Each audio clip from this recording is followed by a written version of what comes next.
Hello, our little 7th graders. This is going to be a series of short videos that goes over the study guide for the final exam. So I will not post this document to the website, but I will make a handful of short videos that goes over the answers for your final exam. As of now, your final exam is between 70 and 80 multiple choice questions. It will be finalized and we will have the number next week. So remember, you are completing this study guide for two homework grades. The answers may be typed or handwritten. You don't need to write the question, just the answers.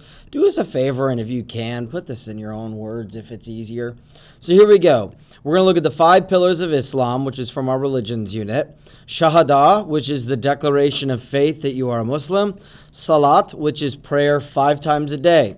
In the morning, in the mid-morning, in the afternoon, in the mid-afternoon, and in the evening. And they face Mecca. Zakat, which is like tzedakah, charity. Siyam or Sam, which is fasting. In particular, it is fasting during Ramadan. It's very similar to Jews' Yom Kippur. And the Hajj, which is the pilgrimage to Mecca that Muslims make once a year if they can get to Mecca, the holiest place of Muslims.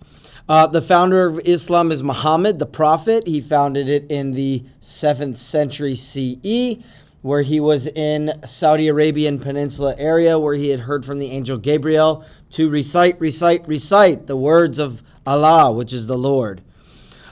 Islam is the 2nd largest religion in the world. It has approximately 1.9 billion Muslims, most of them living in the Middle East, parts of Northern Africa, and Indonesia is the country with the largest amount of Muslims. In Christianity is the largest religion in the world of the big 3, the big 3 meaning Christianity, Islam, and Judaism. There are just over 2.4 billion Christians in the world. Most of them live in Europe and North and South America. And it is approximately 30% of the world's population in terms of religion, which is a significant amount if you really put that in perspective, because there are 8 billion people. There really is no founder of Christianity. We have that Christianity is really the teachings and followings of Jesus Christ. Jesus Christ is considered the prophet and the father of Christianity.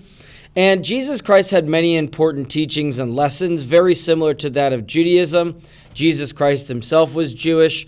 And the 2 major teachings of Jesus Christ is to love thy neighbor as thyself and forgive all of those who have wronged you. So not to hold a grudge against people and to treat everyone the way that you would wish to be treated. And those were 2 very important teachings of Jesus Christ. Remember, he also preached the concept of the Good Samaritan, where there was someone who was down, someone who was being persecuted, and that it was to be the good person, to do the right thing, to help out the person that is in need, a good Samaritan for all people. The Kaaba, again from our Islam unit, it's that black cube-shaped building, although it's not an actual black cube. It's a concrete structure that has a black and gold robe over it. It's located in Mecca, Saudi Arabia, where Abraham was said to have lived according to the Muslims. It is the holiest site to Muslims, where they visit and they walk around the Kaaba 7 times during the Hajj. So it is the holiest site of where Muslims pray.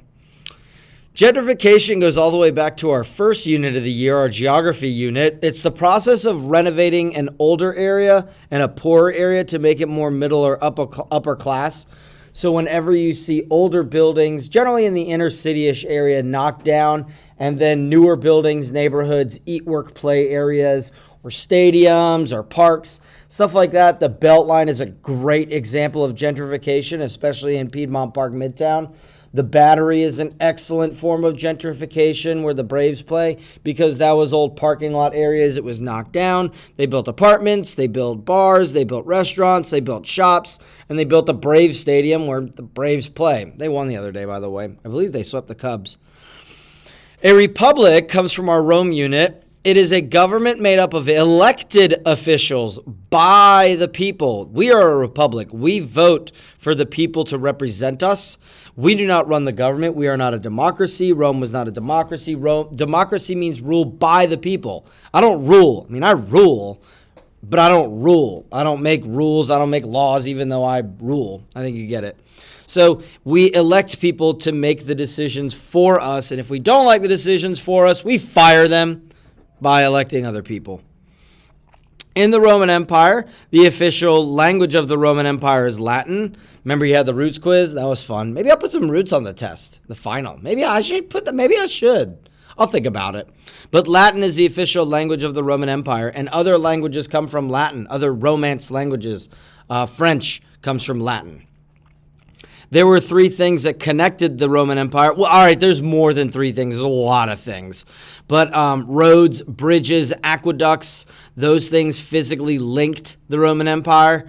So you had roads that went all over Europe and parts of the present-day Middle East and Northern Africa. That was the Roman Empire. Remember the three continents of Europe, Asia, and Africa of the Roman Empire. There were roads that went all the way across this empire, which enabled trade. We had bridges that were built over rivers and over land masses, which physically was an incredible feat. Remember the arches? Aqueducts, which were built to bring running water from a higher elevation place to a lower elevation place. Basically outdoor plumbing, which is a good thing. Language united the Roman Empire. They tried to ensure that everyone conquered in the Roman Empire spoke Latin, because Latin was the official language. Trade. If you lived in the Roman Empire, you pretty much received the same goods from other places in the Roman Empire. Trading was a big, important idea, especially because when you trade, you don't just trade goods. You trade ideas. One of those ideas was religion, Christianity, so that Rome spread Christianity throughout its empire to ensure that all Romans would follow the same religious beliefs. And government. The government was in charge of all of this empire, and everyone had a elected government, a republic. Very hard to do, though, because Rome got really big. And the military also tried to unite the empire, protecting the people in the empire, which worked but kind of didn't, because number 11 is what led to the fall of the Roman Empire. It tripped over a rock, and it stubbed its toe, and it fell off a cliff. That's how the Roman Empire fell. Horrible joke, but there you go. The barbarians invaded, right? They came from the north, and they basically came in and ransacked and destroyed towns. And because the military was spread too thin, they were all over the empire. Imagine trying to govern and protect 3 continents with a military. It had to be very difficult. That's why the barbarians were successful. The barbarians were able to invade and destroy towns and villages because the military couldn't control all of it. The Roman Empire got just too big. Some things are not too big to fall. The Roman Empire was not too big. It fell. And because of that, you have to take into consideration that if something becomes so large, you better have the population, the government, the military, the defense system to protect it, which very difficult. A big problem. What if the trade routes failed, right? What if there was famine? And if the famine didn't produce crops in one area, then the whole empire didn't get it. If a boat was intercepted, or if the government was overthrown, or if there were people that were taken out of power, well, then that would disrupt the empire. And so that was a big problem. The last 3 questions I'm going to cover in this video. What is geography? Geography is the study of the earth and its physical features.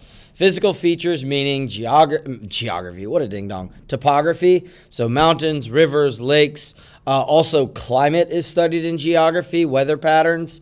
The ecosystems and animal and plant life are studied in geography. It's not just the study of mountains and fields and stuff. Human geography is the study of the earth and mankind's physical impact on the world itself. We have a massive impact on the world. We dig for natural resources. That gold doesn't just come out of nowhere. That lithium ion for your little EVs doesn't come out of nowhere. We have to dig pipelines for oil and gas and water. We have to dam up rivers. We have to cut down trees to build homes. We build buildings and factories. We install air conditioning, which then emits gases into the environment. We build canals in order to link towns and roads to lakes and rivers. We dam things up. That's a damn shame. Nuclear power plants, right? The Panama Canal is a great example. We blew up and separated a continent, 2 continents.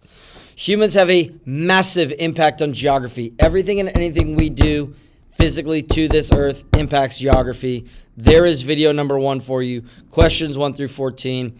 I hope you enjoyed the flick, and be good.